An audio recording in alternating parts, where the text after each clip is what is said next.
Amigos, y hoy nos toca conversar acerca de los retos de la democracia latinoamericana. Nos acompaña ya en el set de televisión Manuel Alcántara Sáenz, ex profesor de la Universidad de Salamanca y director hoy del CIEP de Panamá. ¿Cómo está usted? Muy buenos días. Muy buenos días, perfectamente, muy cómodo y muy a gusto en Lima. Vamos a conversar acerca de su libro, Huellas de la democracia fatigada. ¿A qué se refiere usted cuando dice democracia fatigada? Bueno, a un tipo de democracia en la que se respetan las elecciones, los candidatos y candidatas son elegidos, unos pierden las elecciones, otros son renovados en sus cargos y otros ganan en la primera ocasión que se presentan, pero la gente está insatisfecha, hay desconfianza en las instituciones, la gente, el electorado valora menos las elecciones y la democracia que hace apenas 5 o 6 años, y también hay una grave crisis de representación. Esa famosa frase que se hizo popular hace 10, 12 años de no nos representan, hoy está introducida en la cabeza de todo el mundo. ¿Y qué países representan mayor incidencia de democracia fatigada? Bueno, yo creo que es una tendencia general. Podríamos aplicarla para lo que está pasando ahora mismo en Estados Unidos, donde vamos a tener elecciones en apenas 15 días, en otros países de Europa, pero yo trabajo sobre América Latina y puedo decir que prácticamente todo el continente está bajo este síndrome. Claro. ¿Y cuáles son, doctor, los riesgos de tener una democracia fatigada? Empecemos por nuestro país, por favor. El riesgo principal, y piensen en las personas, cuando las personas están fatigadas, que si la fatiga se hace crónica, eso puede llevar a una situación de astenia, que es una enfermedad seria y que puede incluso, claro, ser preludio del fallecimiento del enfermo. El fallecimiento de la democracia, como bien sabemos, es la autocracia, es el autoritarismo, son las dictaduras. ¿Y por qué nuestro país tiene una democracia altamente defectuosa? ¿Por qué lo considera, doctor? Bueno, pues porque se dan los tres elementos que he señalado anteriormente, ¿no? La ciudadanía peruana no tiene ningún tipo de confianza ni valoración en las instituciones políticas.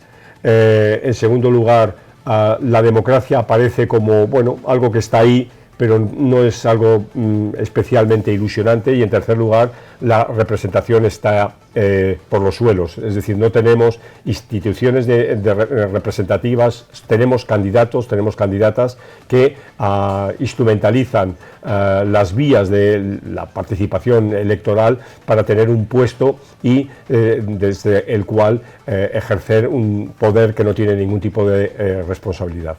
¿Eso quiere decir, doctor, que estamos en caminos, no estamos en riesgo de caer en el autoritarismo? Así es, este es el principal problema, y esto lo hemos vivido. El ejemplo, yo creo que más claro de lo acontecido en los últimos tiempos es El Salvador, ¿no? Donde un país que vivía un régimen democrático con representación política, con partidos políticos, entró en una grave crisis que hoy le ha llevado a un presidente que ha violado la Constitución y que gobierna prácticamente sin partidos políticos. Sin embargo, doctor, hay gran cantidad de la población que considera quizás ese gobierno autoritario, como usted lo acaba de mencionar, El Salvador, como un gobierno democrático, porque está solucionando sus problemas. El que solucione los problemas no significa que sea democrático. Realmente en El Salvador había un serio problema de violencia, de inseguridad, y este problema se intentó solucionar a través de una medida punitiva en la que 80.000 personas han sido detenidas y han sido incorporadas al sistema penitenciario, sin ningún tipo de garantías, sin ningún tipo de control a propósito de la violación sistemática de derechos humanos, ¿no? Cierto, repito, que la inseguridad se ha reducido a límites históricos, pero también hay que tener en cuenta que esto se hace a un precio altísimo, que nada asegura que no pueda volver a suceder en los próximos tiempos. Claro, doctor, quisiera mencionar que en el cuadro del informe 2024 Transformación Index, si podrían colocarlo por favor en pantalla, ¿por qué Uruguay, Chile, Costa Rica, entre otros países, tienen una democracia consolidada? ¿Por qué considera usted? Bueno, Primero porque digamos que tienen una ciudadanía más madura, más, más confiadora, más confiable en las instituciones políticas, ¿no? También hay partidos políticos mucho más asentados, más incorporados a la vida política, al quehacer político. Hay un Estado también de derecho muy sólido, y algo también que no es menos importante, hay un Estado que se preocupa de su ciudadanía y que por consiguiente pone en marcha políticas de corte social, que podemos denominar en clave de políticas de bienestar, que generan más satisfacción en las ciudadanías de estos países que en el resto. Y según este cuadro, doctor, ¿cómo usted calificaría a nuestro país? Está en una situación, Perú está en una situación, si hablamos de 4 bloques en América Latina, uno diríamos de primer nivel, uno de segundo, el de tercero y el cuarto, que serían los regímenes directamente autoritarios. Para que nos hagamos idea, podríamos hablar de Venezuela, podríamos hablar de Nicaragua o evidentemente del caso de Cuba. Perú se inserta en la mitad de esa tabla, ¿no? Claro, usted mencionó el gobierno, doctor, de Bukele. Asimismo, también le quisiera mencionar el gobierno de Sheinbaum y Abinader, por ejemplo. ¿Qué características tienen estos 3 presidentes? Bien, empecemos por Claudia Sheinbaum, porque me parece que es un caso muy importante y muy interesante. Primero, porque es la primera presidenta de México. Así es. Segundo, porque es una mujer que va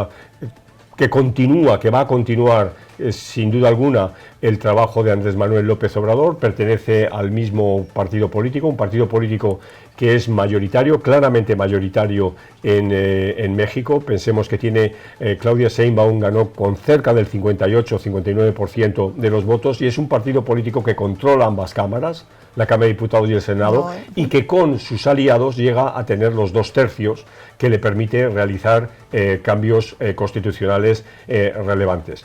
Evidentemente, Claudia Sheinbaum es un perfil distinto, es una mujer que proviene del mundo de la tecnocracia.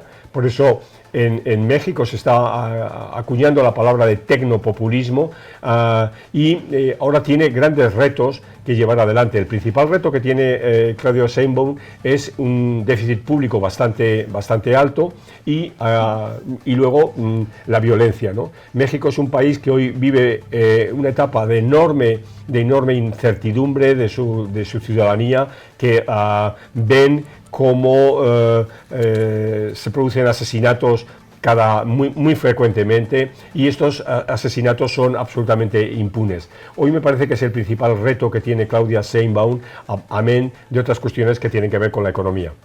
Claro, y si vemos de características similares con los 2 presidentes también que le he mencionado, Abinader. Sí. Bueno, Abinader es un presidente que ha sido reelegido con un partido político nuevo. El gran problema que tiene Abinader es el problema de la vecindad de Haití. Como sabemos, Haití es un estado fallido y hay decenas de miles de haitianos ilegales en República Dominicana. Abinader está utilizando el fenómeno haitiano como una suerte de azuzamiento del nacionalismo dominicano, ¿no? Y esto le da un cheque en blanco para su gobierno. Y en cuanto a Bukele, ya me refería antes, ¿no? Bukele para mí es un caso muy interesante porque es el hombre que mejor maneja la propaganda política, ¿no? Pensemos que para Bukele trabajan cerca de 500 personas en la casa presidencial que manejan las redes sociales, ¿no? Entonces tiene un verdadero ministerio de propaganda dentro de su gobierno. Ahora, hay un pequeño conflicto ahí con el tema de los derechos humanos, ¿no? Con Bukele. Sí, exactamente, ya lo decía antes. Bukele ha metido a cerca de 80.000 personas en la cárcel sin ningún tipo de, digamos, de procedimiento adecuado a derecho. Claro. ¿Y cómo podremos hacer entonces, doctor, para poder fortalecer nuestra democracia? Bueno, es complejo por porque las cosas en política son complejas, no nos tenemos que engañar, no pensemos que a veces se pone el ejemplo de que la política es como gobernar un hogar o gobernar una pequeña familia, ¿no? La política es muy compleja, entran muchísimas variables y hay una que no hemos tenido en cuenta y en la que yo vengo hablando mucho de ella, y es que la sociedad en los últimos 15 años ha cambiado radical y exponencialmente como consecuencia de lo que llamamos la revolución virtual. Basta que cada uno piense en su comportamiento cotidiano con respecto a cómo era hace apenas, insisto eso, en 10, 12 años, y nos damos cuenta que invertimos nuestro tiempo en actividades que hace 10, 12 años no hacíamos. Y esas actividades que hoy llamamos redes sociales o que llamamos el mundo virtual, tiene una característica que es absolutamente fundamental, amén de otras que conocemos, que es la facilidad de conectar con nuestros seres queridos, con nuestros amigos, de enterarnos de cosas, etcétera, y es que alguien está captando lo que hacemos, está captando datos, y con los datos que capta y programas de inteligencia artificial pueden absolutamente controlar nuestras necesidades y controlar nuestros sueños. Crece las fake news, doctor, también. Así es, de esto. Por supuesto, porque precisamente como saben cuáles son nuestros puntos débiles, nos van a bombardear constantemente con noticias que no son verdad, para crearnos un imaginario sobre el cual convencernos luego. Exacto, crece la viralidad mucho más rápido. Muchísimas gracias por habernos acompañado, doctor. Le agradezco su participación. Muchas gracias, y aprovecho para hablar de que hoy presentaremos este libro de las huellas de la democracia fatigada, en la que muchos de estos temas se desgranan. ¿Y dónde podemos encontrar de repente ciudadanos que se preguntan? Está publicado por Océano Atlántico Editores, lo pueden encontrar en internet, Océano Atlántico Editores, y conseguirlo de manera sencilla. Sencilla, perfecto. Muchísimas gracias, doctor, por acompañarnos. Bien, es momento de ir a una breve pausa y retornamos con más información aquí en JN Noticias.